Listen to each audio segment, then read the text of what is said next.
আসসালামু আলাইকুম ওয়া রাহমাতুল্লাহি ওয়া বারাকাতুহু। নাহমাদুহু ওয়া নুসাল্লি আলা রাসূলিল কারীম আম্মা বা'দ। বাংলাদেশ ইসলামে আয়োজিত আজকের নারী সংস্কারের নামে কুসংস্কার এর প্রতিবাদে আমরা এখানে সমবেত হয়েছি। আজকে যে সিদ্ধান্ত হবে সে সিদ্ধান্ত একমত থাকতো, কোরআন সুন্নাহ বিরোধী কোনো আইন বাংলার জমিনে পাস হতে পারবে না। এই ব্যাপারে দরবারে পীর মাসায়েখ আলেম ওলামা ঐক্যবদ্ধ হয়েছে। আমরা ঐক্য থাকবেন ইনশাআল্লাহ। বিশ্বাস আসতে পারেন না, আপনাকে সালাম দিয়ে ফেলেছেন। সংগ্রামী জনতা, এবার বক্তব্য রাখবেন ঐতিহ্যবাহী নেসারাবাদ দরবারের সম্মানিত পীর মাওলানা খলিলুর রহমান নেসারাবাদী।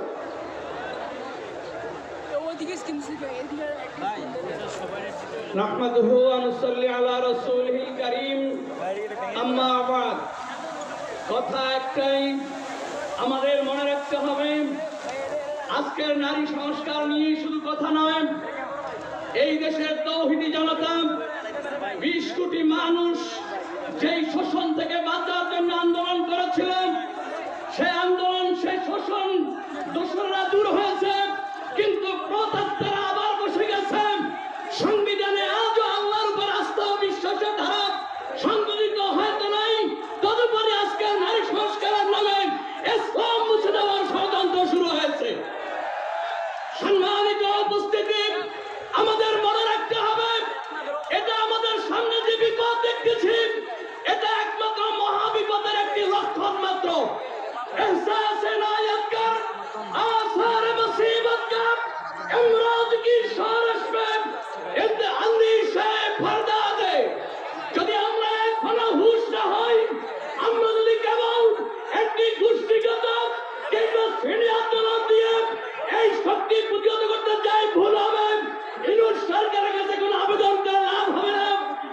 ওই পূর্ববর্তী ফ্যাসিস্ট সরকার যা বলেছে আমার হাতে কিছু নাই, ইউনূস বলবে আমার হাতে কিছু নাই, এটা কেবল গণ আন্দোলনের মধ্য দিয়ে সকল ওলামা মাশায়েখ, পীর মাশায়েখ, সমস্ত তাওহীদি জনতা বাংলার 18 কোটি মানুষকে নিয়ে গণ আন্দোলনের মধ্য দিয়ে এই সরকারকে সঠিক পথে আনতে হবে, অন্যথায় কোনো অধিকার আদায় হবে না। অতএব ইত্তেহাদ মালিকরাত মতানৈক্য সহ ঐক্যনীতির ভিত্তিতে সমস্ত দল মত সিলসিলা নির্বিশেষে সমস্ত ইসলামের পক্ষ শক্তিকে আজ ঐক্যবদ্ধ হওয়ার সময়ের দাবি। আল্লাহ আমাদেরকে সতর্ক হওয়ার তৌফিক দান করুন। সংগ্রামী জনতা, 2021 সালে যখন হেফাজতের হাজার হাজার নেতাকর্মী জেলে বন্দী ছিলেন, জেলখানা থেকে মুক্ত করার জন্য মাঠে ময়দানে যিনি সবচেয়ে বেশি সাহসী বক্তব্য রেখেছেন, ডক্টর ইনায়েতুল্লাহ আব্বাসী। এবার আপনাদের সামনে বক্তব্য রাখবেন জনাব মাওলানা ডক্টর ইনায়েতুল্লাহ আব্বাসী।